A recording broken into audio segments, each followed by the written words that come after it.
Hello, so we continue on with the Angelic Pearls 144. I think we're on part 10, and it is the Melchizedek order. Overseeing the 144 Universal Sons program is the Melchizedek order. This is an earthlet label of the angelic vibration for the Council of One, Melchizedek. Mer represents the cosmic living waters, Chai, the life force, and Zanet means paradise. Ooh. Cosmic living waters, life force, paradise. We are the illuminated ones who travel throughout the universal structure, teaching the laws of one. We incarnate when asked by Source to assist with seeding and to balance the vibrations of a planetary body when it is out of alignment with the divine blueprint. We also come into the material planes during times of expansion to bring forth the Melchizedek teachings. We are known by the title Kahuna, meaning pure one. Later, this was transcribed into Kahuna, meaning priest, sorcerer, magician, wizard, or minister. This title was given not only to those who came to teach, but also to those who graduated from the initiations of the Pearl Temples. The 144, 144 are from this order, as well as others who have come to earth many times to teach the Pearl Codes. Melchizedek is known as the universal Logos, meaning the mind of the universe housing the divine blueprint.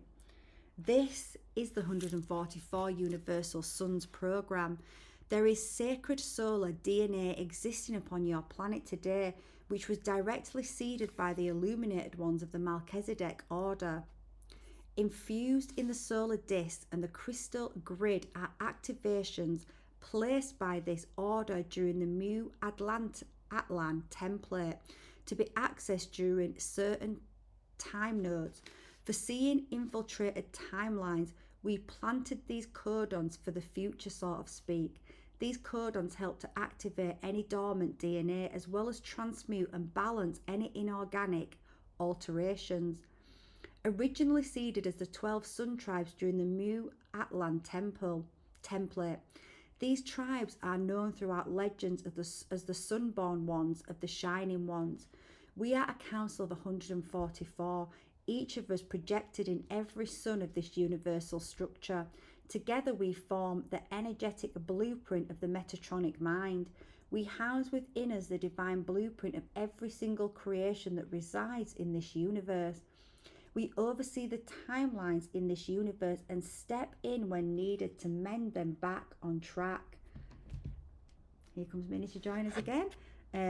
She has a knack for sensing when I'm about to record a video, especially when I'm doing these pearl codes at the moment. Well, she's got lots of great energy to add to this video anyway. These codons help to activate any inorganic alterations originally seeded as the 12 sun tribes during the Mu Atlan template. These tribes are known throughout legends as the sunborn ones or the shining ones. Oh, sorry, I reread that twice. Well, interesting. I went back a little bit, but obviously we needed to hear that again. We are a council of 144, and each of us projected in every sun of this universal structure. Together we form the energetic blueprint of the Metatronic mind.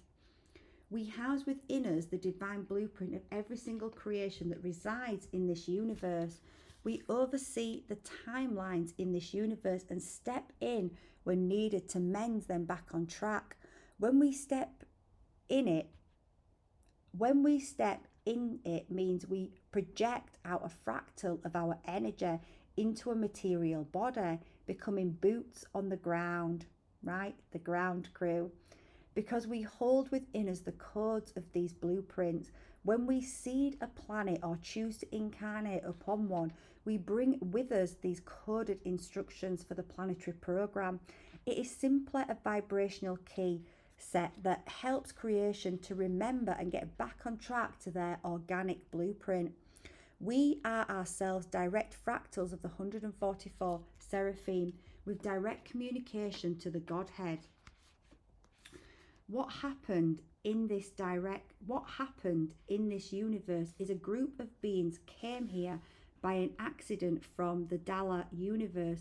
Beings in the Dala universe were mostly of the light with only a small portion of shadow. This small portion of shadow was causing resistance, therefore holding back the rest from a unity ascension. The illuminated ones intended to send the shadows back to source, however mistakenly opened a portal into this universal structure. This is where the first imbalance within our universe started. This is important to remember when going into the history of your planet, for the timelines were infiltrated, which has caused much confusion when trying to access your soul's memory. The seeding. So God created man in his own image. In the image of God created he, him, male and female created he, them. That's Genesis. And it says the original seeding of your planetary sphere was that of an angelic human hybrid. Yeah, that's what I'd come to remember as well, or know that this planet was seeded as for angelic human beings, really, that we are so much more than we are told that we are. And I recently came across a book about the Sumerian texts, talking about the human being created for a slave species. Now, that's not the truth in reality. In that, when I say that's not the truth, what I mean is the human wasn't created as a slave. It was an angelic humanoid, and it was later, as the timelines were infiltrated, that the human form was genetically manipulated and changed, and DNA strands were inactivated or switched off so that the human could not access all of the true soul, all of who they actually are. Oh, excuse me. Apologies for this little edit there. I just had some cat toys being delivered, so I'm trying to find some toys that can keep the cats entertained a little bit, because I'm right now stuck between two cats, as I've got a new cat that right now won't really come downstairs, although she ventured downstairs the other day, but unfortunately my other cat scared her back upstairs. So I'm kind of like between two cats right now. When one cat meows for me and I go upstairs and spend a bit of time with her, the other cat's meowing to come back downstairs, and I'm trying to get some toys to keep her a little bit more entertained until she feels comfortable enough to come down again. So where do we get? So we're saying here, when this happened, we're saying here, so originally this planetary sphere was that of an angelic human hybrid, the first root race being the Solarians of the 7D timelines, and then the Hyperboreans of the 5D timelines. Earth itself, once split from Venus, existed upon three separate expressions with selected timelines programmed. There was a time node when these timelines were intersected, causing a split from the organic timelines, which has happened. When this happened, other beings caused a hiccup in the angelic human DNA by altering it. So the way a planetary grid is formed is by the DNA of the beings who exist upon it. This is collective consciousness, which is projected out of the human DNA. By altering the DNA, you can alter the matrix grid, which is time. There were some races that came to the planet to assist in altering the DNA of these infiltrated timelines, trying to naturally mend the split in the timelines. I'm feeling so chill today. I've just had because obviously, if you're watching this, I've told you I've been going through a lot of upgrades. So I've been really just resting a lot, really just putting my body first. Just making sure every morning the first thing I do is do what's good for my body, walking, meditating, stretching, breathing. I'm just feeling zen. So yeah, as you're seeing there, I'm just making up words. Therefore, when one taps into the timelines, they see so many hybrid beings on the planet. What they are truly seeing are the infiltrated timelines. Until we had Earth's grids reconnected to her organic grids, only selected ones were able to connect into these organic grids and see the true history of Earth. Everything is energy. Every action has a reaction. So when galactic wars happened in another part of the universe, it ultimately ripples out into all sectors. This is what happened initially, causing a shake, sort of speak, in the organic foundation of this galaxy. When you see a fast boat go by, as you lay upon the shore, does it not change the vibration of the waves? The waves bounce off each other, rippling onto the shore in segments. This is what happened when the shadows entered this universe, bringing emotions that beings of this universe have never experienced before. The Solarians came into the start of the 5D split timeline to seed the 12 solar tribes because their mission was to alter the DNA back to its organic state. This was going to be a very long process because there were many soul fractals lost from a planetary explosion of Earth on one of the infiltrated timelines. This is the Melchizedek mandate, which consists of 4 root templates to mend the DNA and timelines back to the organic grids of the planet. These instructions were placed in solar discs held within the energetic bodies of Earth, housing the seeding codes for the 5D and 3D timelines. This is why in both timeline sets you have a 12 tribe legend. These tribes needed to exist on all templates in order to create a webbing of every Earth grid. Transmuting the virus within the motherboard of the computer is what the mission intel was. This was a huge sacrifice on the light bodies of the selected volunteers. Each of us projected out 1,000 light sparks while directly from the 144 Seraphim. 144 light sparks were projected. These were projected directly into the heart of the local sun, then into solar bodies, which are now held in a so-called sleep stasis. The bodies are illuminated and of a high frequency, housing universal solar codes. These are bodies of the Zani blueprint. The Zani is the original angelic human blueprint, which was created in the Marana universe, then in the Andromeda galaxy. And the Marana, which I'm actually reading about now, is Lemuria, is the Lemuria organic timeline. So I'm just reading Zanita's other book, Love Letters from Lemuria, which is beautiful. And you know, and it's talking. I mean, this still exists right now. And you know, it's just the magical place, and it's the places that we remember and we long for, and that we are, you know, seeding back into this reality, connecting us back into those organic grids. This is where the wholeness of Earth, Venus, Nahare was birthed. Yeah. The legends of the sleeping Grail kings and queens is true. As our bodies rest, we can then use our spark to incarnate within the infiltrated inorganic timelines, directly connected to our crystal skulls and illuminated solar bodies. We are coming in with more activated DNA and solar codons, incarnating within our very own direct Melchizedek lineage of the 12 solar tribes. There is a certain bloodline which houses the purest of these codons. This bloodline has been the most hunted upon the infiltrated timelines. The bloodline of these 12 solar tribes houses the original Zani codes linked to the Andromeda galaxy. By our bodies resting in the local sun, it is helping to anchor the codes from the Zani, I hope I'm saying that right, of the Nahare blueprint held in the Andromeda galaxy.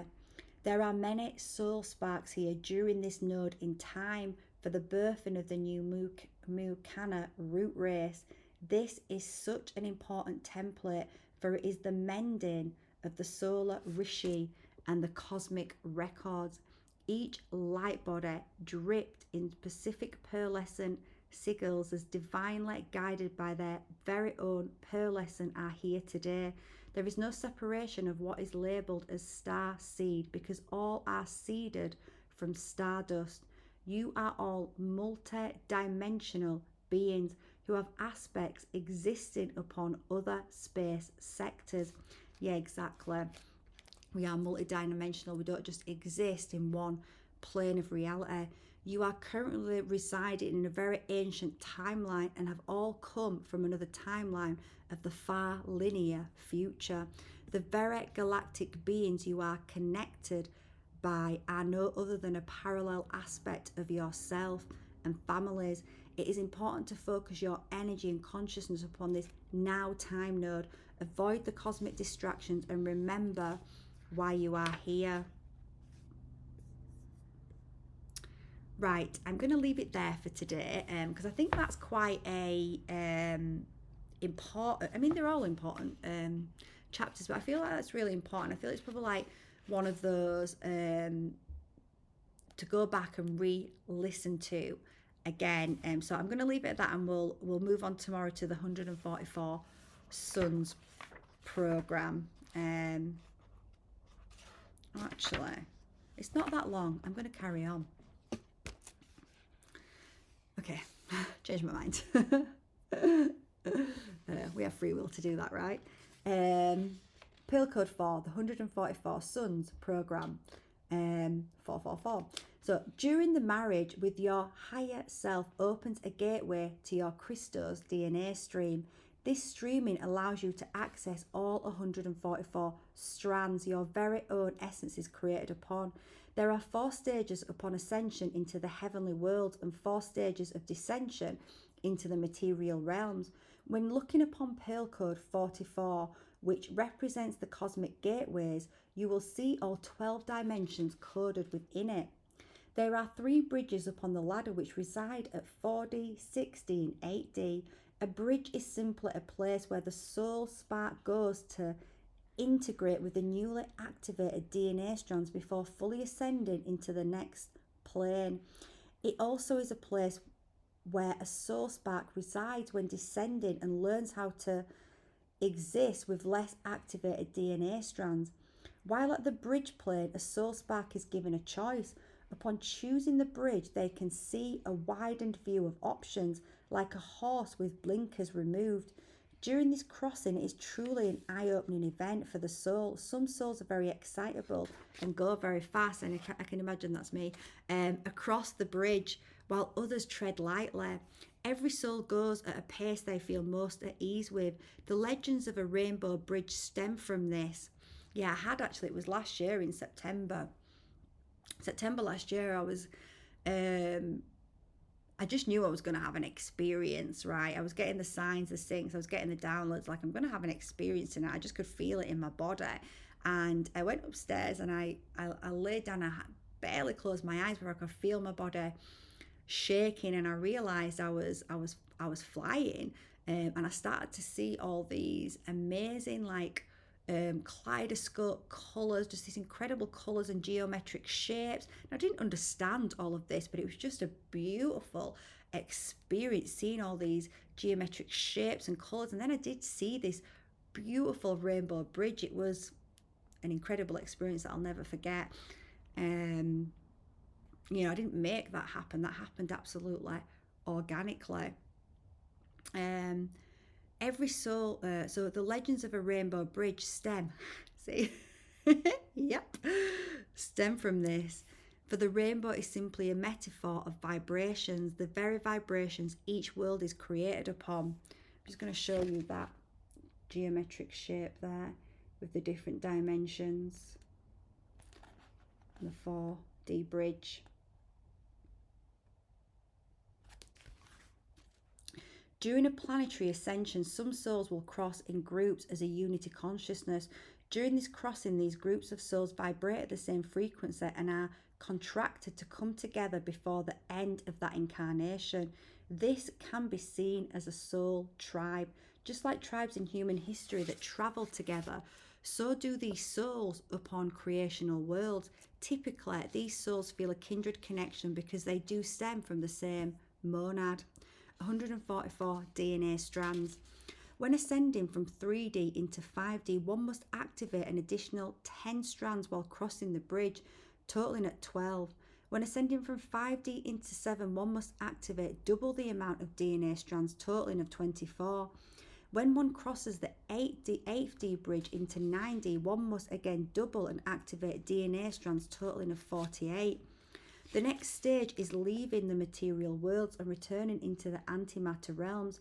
These are the realms of the higher heavens where no bridge exists. Upon entering 10D, one must activate an additional 32 strands, totaling at 80. Upon entering 11D, one must activate an additional 32 strands, totaling at 1112. This is the marriage dimension, where 1 + 1 = 2. The divine masculine and divine feminine essence merge back as one to then merge back together with its source self. When the marriage happens, it then activates the additional 32 strands, totaling 144. This then unites one back with their source self. Upon a bridge, one can activate as many strands as desired. An example of this is a soul spark upon the 4D bridge may have expanded enough to desire its return to 7D. Therefore, they activate an additional 22 strands, totaling 24. With this said, a soul spark can also have a full 48 strands activated, yet choose to reside within the 7D planes to be a teacher. Again, we say it is simply a choice, and what the soul spark deems is for its highest good in order to expand and know thyself. Again, I'm just going to show that diagram there with the stages, the DNA.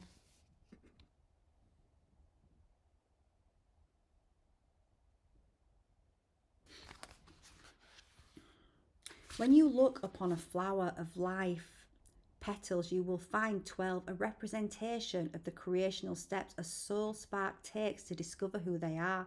There is a 13th dimension, for this is where divine mother spark resides. The number 13 is of the mother, the birthing dimension from where us as the 144 were created. The divine womb which houses all 12 dimensions, protected by the cosmic waters, forever connected to the mother who feeds you via your navel, an etheric cord that can never be severed. The cosmic navel orange housing the 12-dimensional gateways you are connected to. This explanation is simplified to help thy mortal mind gain a deeper understanding of its journey. Zenita. The Seraphim explained to me the meaning of the painting is Venus as your soul spark. I'm just going to show you this.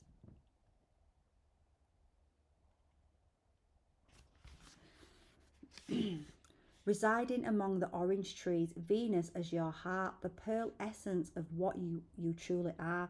The orange trees as the other monads amongst creation. Above the goddess Venus you see Cupid, the angel of love, pointing the arrow at the three maidens. These three maidens represent the trifold flame heart crystal held within us all. The man standing represents the divine masculine essence held within us, while the shadow figure on the right represents the shadow aspect held within us. The woman with the arm across her belly represents the divine feminine essence held within us all. So yeah, so she's saying there, right, that we've all got the divine masculine, the divine feminine.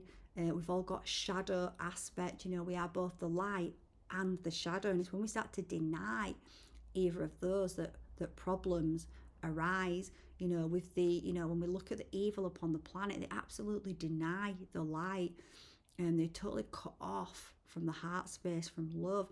But from the other side of the coin, if we just try to bypass, it's called spiritual bypass, right? Bypass our healing, try to deny our shadows, repress our shadows, deny that is a part of us, then we are also creating many problems and illusions for the self. We're not going to be able to ascend. We're gonna hold ourselves back from ascension because we're going to have all these shadow aspects that are not integrated into the whole.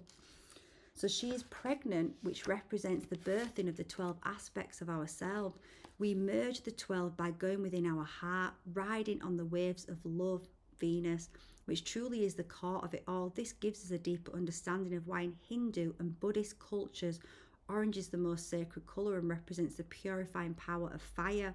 Fire is the very Ra our spirit is created from. The 144 suns within 1D to 9D houses 144,000 realms in totality. There are 3 states housing 3 stages each. This is where the code 333 comes from. Now, 333 is the code of time and space. Saturday, Friday night, I mean, this has happened before, but not for a while. But Friday night, I woke up at 333 and I knew that was significant. It's a significant number and time. So interesting that that's coming up now in the book. This is where the code 333 comes from. 333 is the code of time and space. Once you have achieved this level, you move on to the 10th dimension, which starts your existence outside of time and space, outside of time. Again, when I was doing the Reconnect program, so the one that I recorded that's available right now, I recorded it in April. I did it live. When I was doing the inner child work, when that week came in, I was given Back to the Future, and I'd been getting the 88, and I might have said this. I'd seen the 88 code. I knew it was important that week. When I looked at the clip from Back to the Future, it took the car 88 miles an hour to go back to the future. The number plate that fell off, I noticed, and I banked it. It says out of time. So the 333 is the code of space and time. Once you have achieved this level, you move on to the 10th dimension, which starts your existence outside of time and space. When you look upon a decagon, you will notice 10 sides, each holding an internal angle of 144 degrees, giving it a total sum of 1440 degrees, while the sum of all the angles within the 5 platonic solid structures is 14,400 degrees. 1 plus 4 plus 4 equals 9. Once again, a coding of your soul's travel throughout of the creational worlds of matter. I'm just going to let you see that decagon there.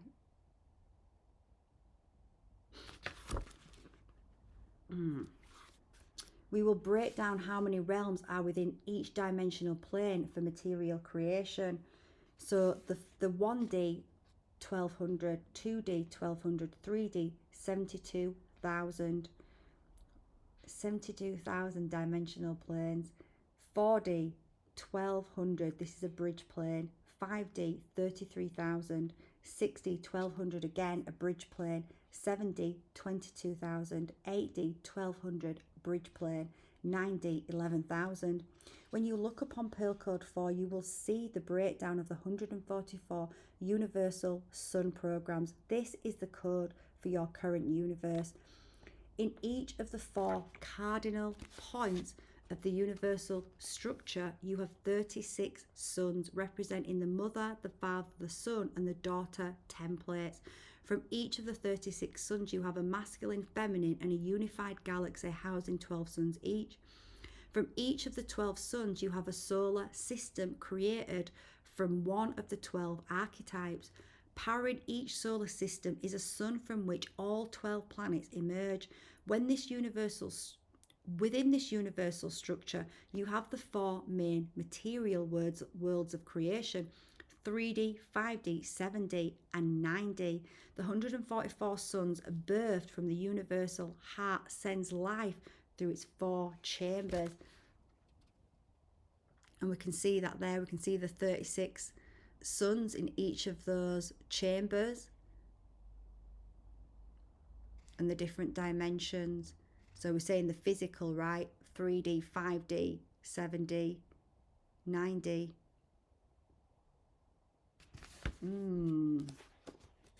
Amazing. Then it ends with a little quote from Albert Einstein. Interestingly, I was going to mention Albert Einstein and I didn't, because I was going to say in my, again, in that week 8, when I did the, when Back to the Future came through, it's his dog's called Einstein. He sends Einstein back to the future, and the week before Einstein had come into my program, and I brought Einstein in for the very quote that Zanita starts with, everything is energy, because he's famous for saying that everything is energy.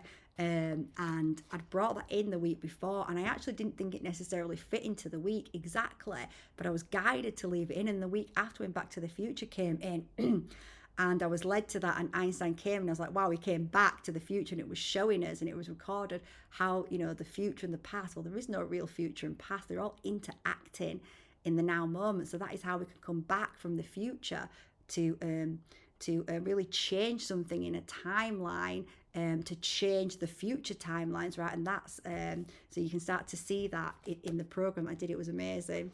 It was amazing. So this is Albert Einstein's quote: "Our task must be to free ourselves by widening our circle of compassion to embrace all living creatures and the whole of nature and its beauty." What a beautiful quote to live on. Exactly, we are here as guardians of creation, and it's time that we started to remember that all of creation is sacred. Every part of creation is sacred. Every animal, every tree, every plant, every human being.